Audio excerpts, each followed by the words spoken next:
ZORO! We'll get there later on in the video. Nani? May thy knife chip and shatter.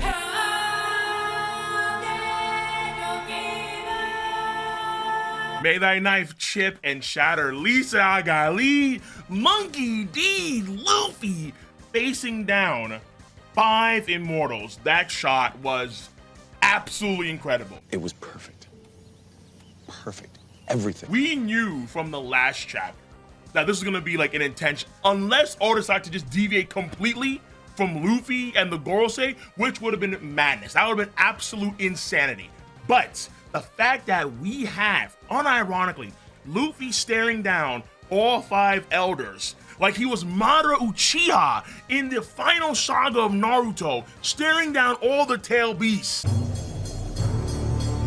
Apparently, this is the first like full double page spread Oda has done since the end of Dressrosa, since the formation of the Grand Fleet.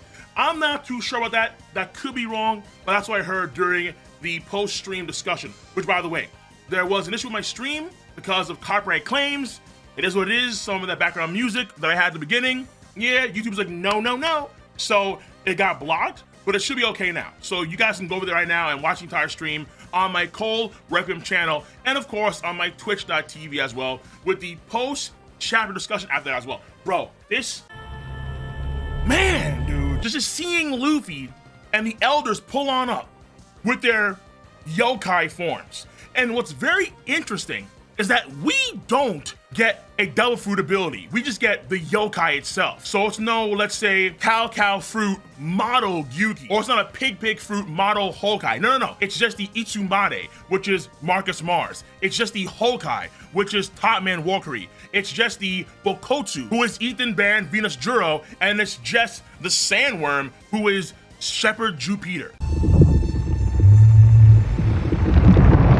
In terms of design, I would say that the best design among the elders right now for their transform abilities would be Marcus Mars. He's the #1. The Itsumade is looking pretty fierce. Definitely the black swan of the Ho-Oh flock. The neck is kind of wild, but outside of that, I think it's pretty crazy. And then the worst one is probably Jupiter, and only when the dude opens his mouth, because those lips, man, those lip service lips and those teeth do not belong on a sandworm, bro. He looks like Sanji when he's shook. This to me is hell interesting because it kind of feels like we are going down this demon-esque route. Not devil fruits, but actual demons. Is it actually confirmed at this point in time? No. But remember, when Saturn first touched down the island, what did he say? It's been a long time since I came back to the surface world, even though he was on a boat for the longest. So it really made me feel that there was something more going on here. What this chapter does, outside of the ZORO, Not yet. What this chapter does for me is get the noggin thinking. The theory crafting stuff, of course. Because I've been pondering, and cats know, I've been pondering demon activity since the Big Mom flashback. And of course, obviously, in Film Red, demon activity has been on my mind for a while now. And the elders being yokai, which could still be devil fruit related, but them being referred to as their yokais, that is only cementing these ideas even more. Which, by the way, in this chapter, the Gorosei are pretty snippy. They get the job done relatively quickly. At least the ones that have the highest mobility. We haven't seen other hybrid forms yet, but right now it seems to be Ethan and Marcus. Like a lot of times, the elders, I would say rightfully so, the elders seem incompetent. For example, the books in Ohara. It was like a few months before, like a month at least, before Vegapunk got to that destination to give his condolences to those that lost their lives at Ohara. Why didn't you send any men to just check if there's any documents remaining and have them expunged?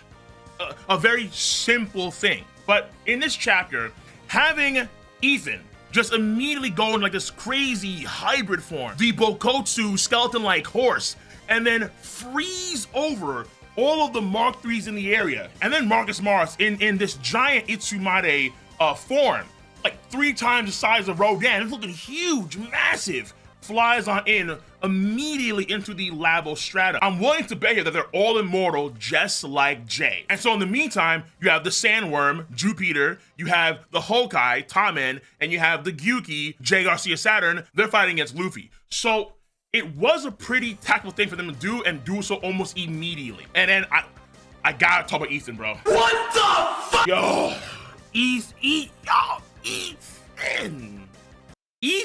Name, whatever. No offense to all the Ethans out there. There's no offense. Like, your name Ethan doesn't really command a lot of gravitas. Just Ethan. Whatever.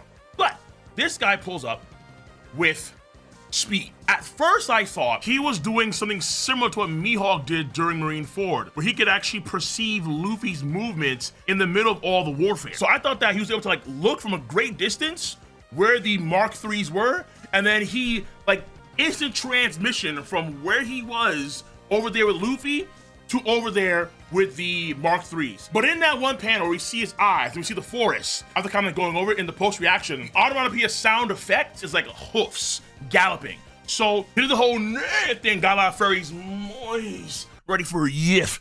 But he went over to that location immediately and then started cutting down. But he is still very, very swift, obviously. Not cutting them down, but he's freezing the circus over with his sword is really interesting. Because number one, when he freezes their circuits over, they can still be viable in the future. So the idea is simple. If you kill Bonnie, they would regain the top position in the authority chip hierarchy and control the Mark IIIs without any sort of issues in the future. And number two is that when he does freeze them, the idea of slashing and freezing at the same time at high speeds seems very familiar. Yo, is he tapping into the winds of the Netherworld? The same way Brook could tap into the winds of the Netherworld? And part of the reason he's so damn swift is because he's a skeleton. He's light. So he's very, very nimble, very swift as a result of that. Yo, man, like even the little things matter. Come on, what? He has, I would assume, Haki on his blade, because we've seen his blade before. It wasn't black in the past. So I'm going to assume that he doesn't have a black blade like, let's say, Mihawk or Ryoma. But he has potentially the winds of the Netherworld like Brook. Even though we didn't get a Brook versus Apu fight during Wano Country like I really, really wanted, maybe this could go down. Maybe Brook can, let's say, see this at some point in the future and learn from Ethan or something. This is hella interesting, man. It really, really is. It gets me thinking. Because as far as I know, the lore of his yokai is more based around, let's say, fire rather than ice, cold, frost. And when I tried to do more research on the Bakotsu, I kept on getting Bankoju from Inuyasha, bro. It was ridiculous. But the Willow Marco on Twitter does say that it's one of the 16 yokais depicted in the Tosa Okabe Zoshi, Tosa Monster Scrolls from the Tosa Province, now Kosa Prefecture. It is said to be a yokai that takes the spirit of a form of a horse that was burned to death. And we do see something kind of similar in the anime Dororo, where a horse is resurrected as like a flaming evil Rapidash. Ethan has me thinking, honestly, he really, really does. And once again, I gotta really thank Film Red, because Film Red really did help resurface the ideas of like demons in the world of One Piece. Around that point in time, I did a deep dive video talking about these things. If you haven't seen it, check it out. It's hella interesting. Again, it gets the mind jogging, particularly now that we're seeing them in these yokai forms. This probably paints a good picture of Emu. Where Emu, because we saw when Sabo pulled up and it started to transform and it was huge in the throne room. It started to expand at an incredible rate. Umibozu. Another yokai of Japanese folklore. So, like, the theory stuff of this chapter is really, really damn good. And obviously, the giants are going to be quintessential for the theory of the story of One Piece. And even though their attack that they used Dory and Brogy when they finally arrived to save Luffy from the body of Venus Juro, the sandworm, the child of the sawing sun. That's the actual attack name that they do to cut Luffy out of the sandworm. They're clearly all about the Nika. We know prior to that, when they want to pick up Luffy, or no, I should say the sun god. So Dory and Brogy are all about the sun. But then what there's giant factions about the demons, about more nefarious things. Just how when Brook got transported to an island full of demon worshippers after Shibuya Archipelago, maybe there could be something similar going on in Elbaf. Yes, man, yes! The pace of the chapter is fundamentally pretty good, because the Gorosei are the ones that create a lot of the transitions between sections of the chapter, particularly Ethan and Marcus, because they're the most mobile of the Gorosei. We're gonna see, of course, Luffy and company con with the giants, duh. And obviously, that giant robot should be coming at some point. I mean, it's got to do something. Yes! The Sun Eagle's already stopped by Usopp, Nami, Chopper, and company. Brook and Lilith have now met up. And so we're getting all these kind of parties together to try and escape. I think at some point, it just got to do something. Like, it's got to appear out of nowhere, nick of time. Let's say stall or take down or fight against the Gorosei for a period of time, allowing the Giants to come to escape on Luffy and company. So it's happening soon. And what has happened? Now let's shift from theory crafting, all the fun stuff, the things that get you truly amped up and riled up for One Piece. Let's shift over to the toxicity, the agenda. Oh my god. Yes. Everybody likes a good agenda. And in this chapter, there is no other agenda better than Zoro allegedly taking down Rob Lucci. Shoutouts to quickly Eric of the Red Force podcast. When he came in the post-stream discussion, he said, hold on now, time out. Who's to say that Lucci's actually done? Yeah, I mean, listen, I assume, and you can see my reaction to it, that the moment Sanji said what he said, I believe that Zoro heard what he said through the transponder snail that was near Jinbei. What? I assumed it was over. But who's to say it actually is over? And even though I already had Zoro over Lucci in terms of power and strength, so I can see this being over. But let's just go on that assumption. Let's just take it at face value, okay? Zoro, Rob Lucci, the longest low diff in One Piece history. Oh my god. Remember, this thing between Zoro and Rob Lucci kind of started around chapter 1091, when they had their first clash, after Lucci tried to kill Vegapunk and Stussy got in the way. And throughout the entire engagement, we have seen Luffy versus Kizaru go down. Saturn appear on the island for the first time. Sanji company gets shut down by Saturn. Luffy White Star gunning Kizaru, going into an extensive flashback. Kuma flying all the way from the Red Line to Egghead Island, laying the fatherly impact. Kizaru on a manhunt trying to take down Bonnie, Vegapunk, and Kuma. All the while, Luffy eating all this food to regain his full strength. Luffy choking out Kizaru. Sanji kicking the laser beam. We have all the giants. They come, run around the island to defend against the Buster Call. Bonnie takes control of all the paths to Vista. Luffy starts to activate. Everybody's all wiggling. Everybody's jiggling. Then it opens a pizzeria just for Kizaru and Saturn. The Gorosei arrive. And it's now that probably Lucci and Zoro is done.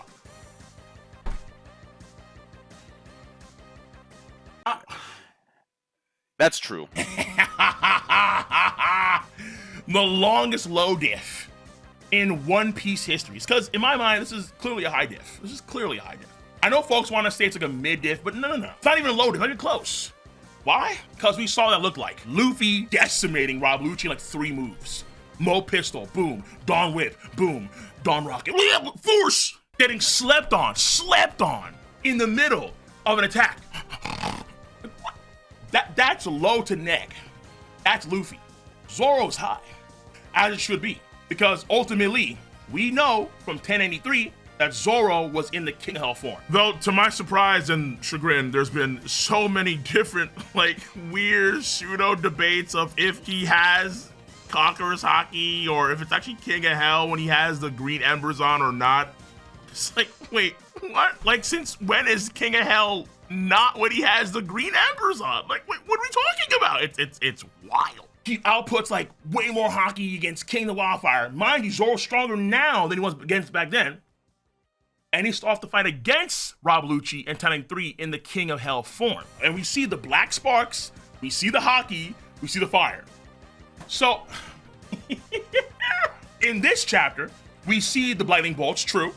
He dashes through, he disses on Rob Lucci, but he needed a rival buff. This was something, bro. This was something. The moment I saw Sanji say what he said, I knew it was over. I'm like, okay, hold on. Oh, like the way he talked about Zoro, it kind of felt like Tywin Lannister looking down on Tyrion, bro. You chose to spend your days as as you always have. You dishonor the family name, the legacy of the Straw Hats, bro. Jugglers and singers require applause. You are a Lannister. That was a shock for sure. For all the number 4 stuff, that's obvious. And the fact that he said prior to that, Jinbei, it's all up to you.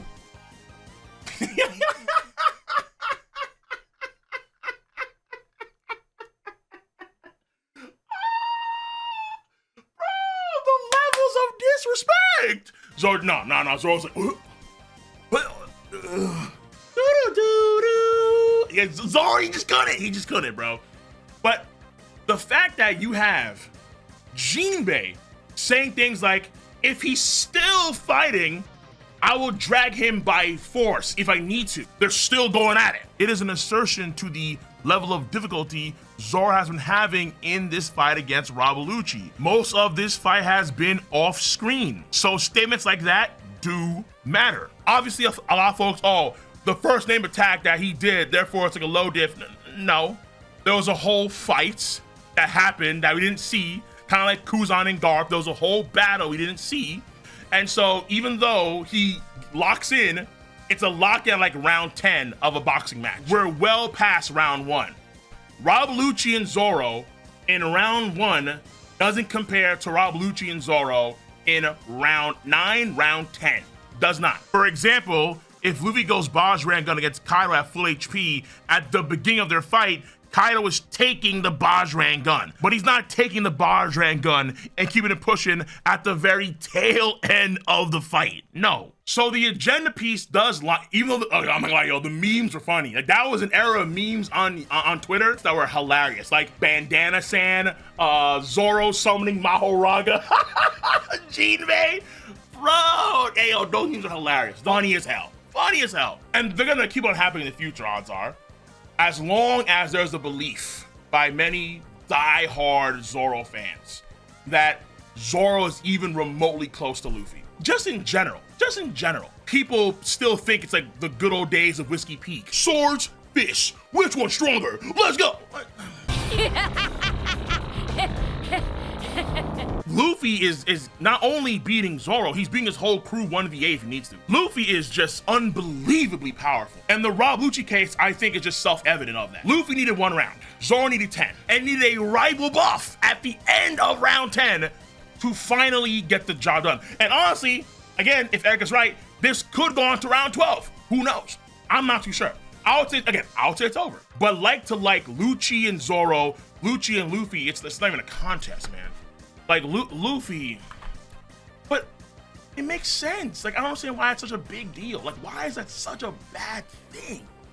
Why is it such a bad thing for Luffy to just gap Zoro? I have no idea. We'll see next chapter if Luffy's actually down now. I say he's down, but who knows? Overall though, it was cool as hell seeing Zoro do what he did. The attack that's kind of like based on the tiger hunt in some weirdish way, spotted leopard Hava hunt, which is not the first time we have seen him do a leopard themed attack. This was a Zoro fan check. And I passed. I saw during my stream a lot of cats fail. Zoro has an attack in the past that he used against Kaku that's also leopard based. Chapter 417, 3-sword style leopard spinning balls. When he's able to tag Kaku through his paper art in like a weird reverse grip way. And in this chapter, his left hand is also in the reverse grip for his sword. If you didn't know, now you know. I got you. But on that note, let me know your stance on this chapter. This chapter I thought was excellent. And the cover story giving Yamato some love. Please, Oda, let this be a segue for her genuine introduction into the crew. And I'll say this chapter is like a 9 out of 10. Oh, comfortably. But let me know your stance on this chapter. I'm gonna see you guys on the flip side. Take care, stay safe, have a nice one. See you. Bye-bye.